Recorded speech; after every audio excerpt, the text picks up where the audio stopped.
Je m'appelle Alexandre Sheldon Duplay, je travaille comme historien et j'ai notamment coécrit une histoire des perceptions croisées de la menace sur mer pendant la guerre froide avec un ex-attaché naval américain en URSS et avec l'aide d'un ex-attaché naval soviétique aux États-Unis.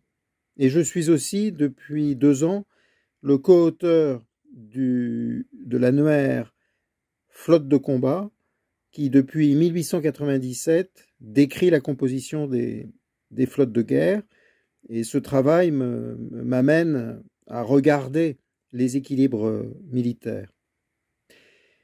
Donc le thème des progrès de la communication, des progrès absolument spectaculaires de la communication qui sont permis par Internet, une invention de la guerre froide qui a été mise maintenant à disposition de tous, m'inspire une réflexion, le paradoxe, la contradiction entre cet outil qui normalement devrait tous nous permettre d'accéder à la meilleure information et donc devrait nous permettre de prendre des décisions éclairées, et en même temps la persistance aujourd'hui de la méfiance entre nos nations et, comme on le constate, un Conseil de sécurité qui ne fonctionne toujours pas comme il devrait fonctionner. Et vous vous souvenez qu'il y a 2 ans, nous avons célébré le 100e anniversaire de la fin de la Première Guerre mondiale. Cette Première Guerre mondiale, à l'époque, on ne pensait pas que ce serait la première, dans la mesure où on considérait que ce serait la dernière. La der des der, comme on le disait en France, c'est-à-dire la dernière des dernières. Elle a coûté entre 9 et 15 millions de personnes, dont 8 à 10 millions de soldats. Qui dit soldat dit justement la jeunesse d'un pays ou des pays participants, dont 2 millions d'ailleurs pour la Russie et 1,4 million pour la France.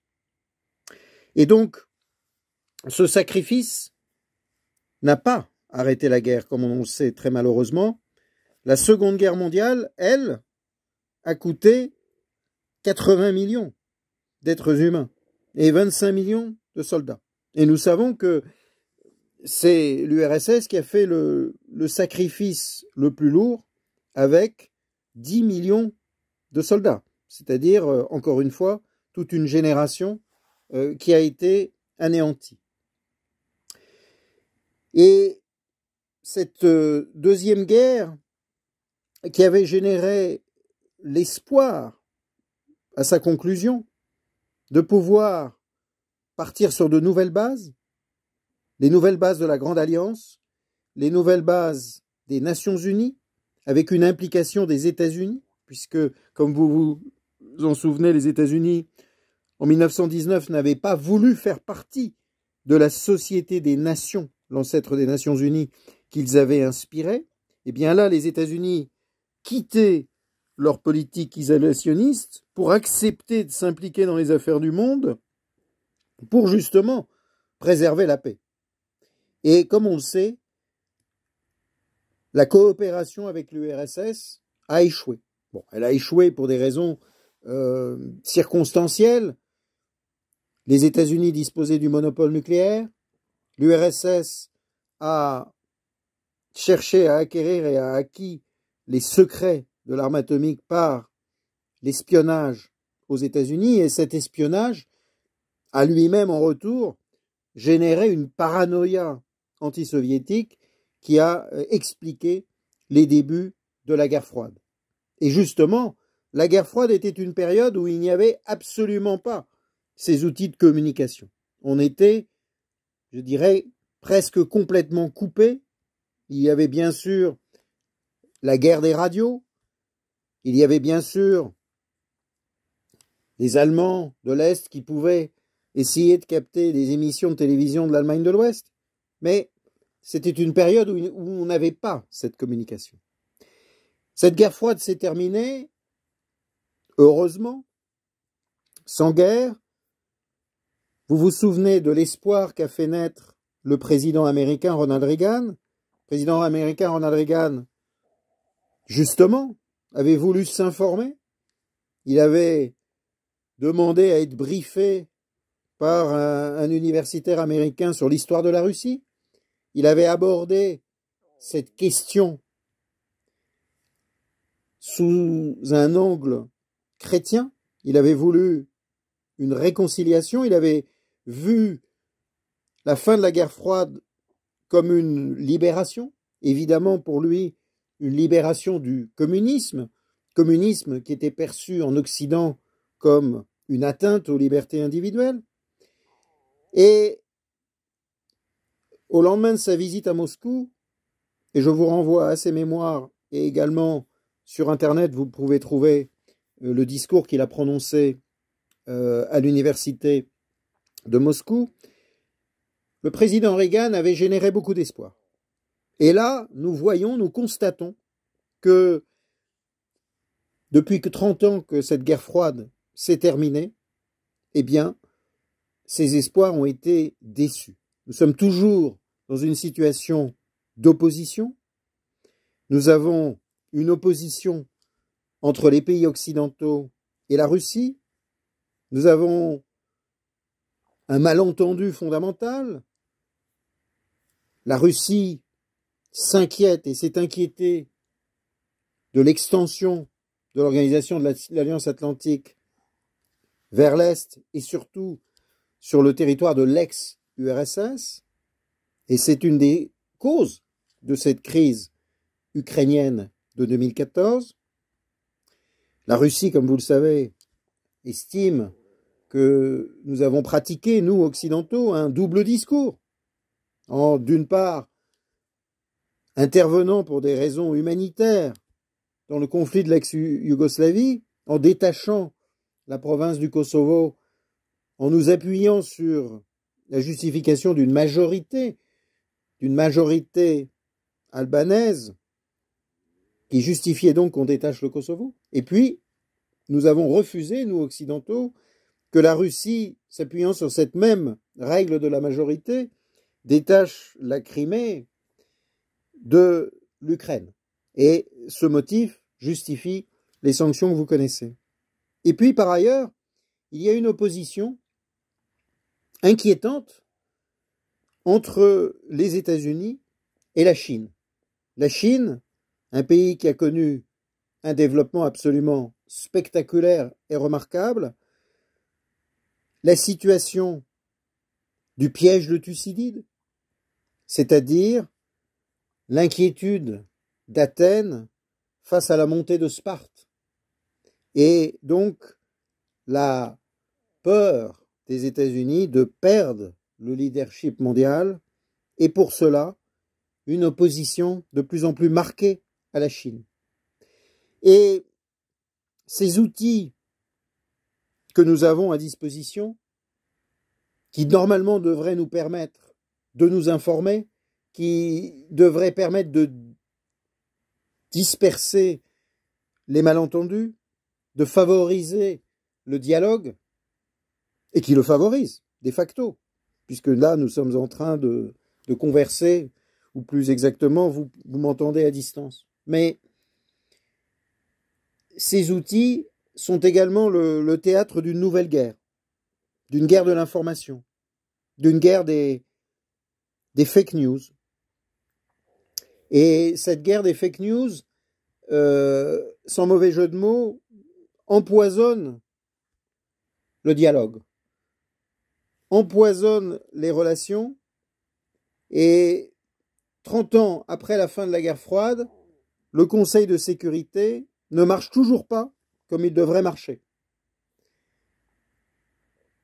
Et pour autant, nous avons besoin d'un Conseil de sécurité qui marche aujourd'hui. Nous avons des nouveaux défis qui se présentent à nous. Nous avons toujours ce problème de l'arme atomique. Une arme atomique qui, d'une part, nous a apporté la paix depuis la Deuxième Guerre mondiale, il faut bien le dire, par la dissuasion. Mais l'arme atomique dont nous cherchons, et nous devons chercher, à limiter la prolifération, à bloquer la prolifération. Même si on peut très bien comprendre la position de l'Iran, qui se demande pourquoi elle n'aurait pas l'arme atomique si ses voisins pakistanais, indiens, et si Israël, de manière non déclarée, possède l'arme atomique, eh bien, une arme atomique iranienne, forcément, entraînerait une réaction saoudienne, une réaction égyptienne, une réaction algérienne, une réaction turque. Et pour cela, nous sommes obligés, les nations du Conseil de sécurité, de coopérer ensemble pour empêcher la prolifération nucléaire. Et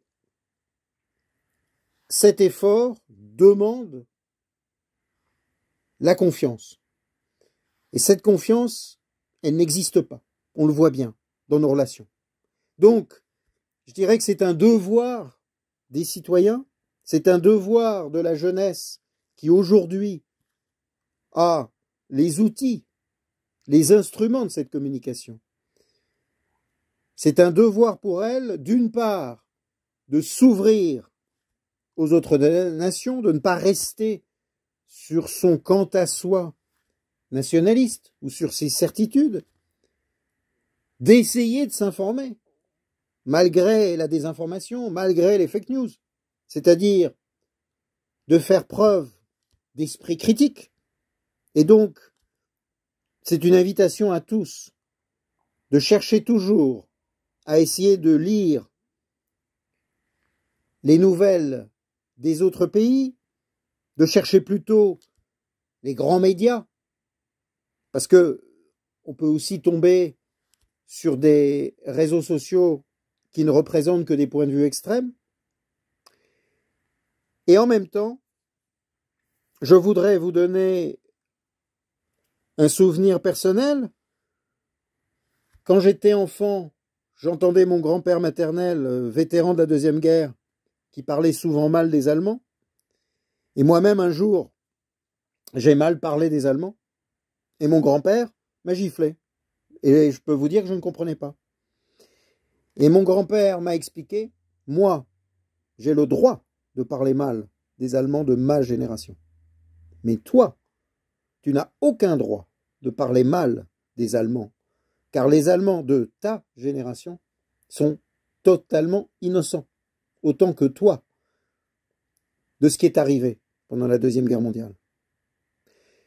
Et donc, le message que j'ai envie de vous faire passer, alors que nous venons de voir, encore une fois, ces affrontements lamentables entre l'Azerbaïdjan et l'Arménie, eh bien, c'est d'essayer de couper au niveau de notre génération, précisément les affrontements qui sont basés sur des haines transgénérationnelles, des haines qui sont transmises de génération en génération, à la suite d'injustices historiques, sans doute.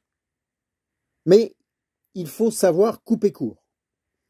Et c'est en coupant court que l'on peut arriver à ce qui paraît une utopie, c'est-à-dire à faire cesser cette barbarie des humains qui tuent des humains. Et donc, profiter au maximum de ces instruments d'information. Nous vivons dans un monde où le paradigme change et est en train de changer. Nous sommes sous le coup de la surprise face à ce virus que personne n'avait anticipé. D'autres surprises surviendront dans notre représentation du monde. Mais il faut avant tout faire le meilleur usage de cet instrument, l'Internet, et comme je le disais, conserver l'esprit critique. Bonne conférence à tous.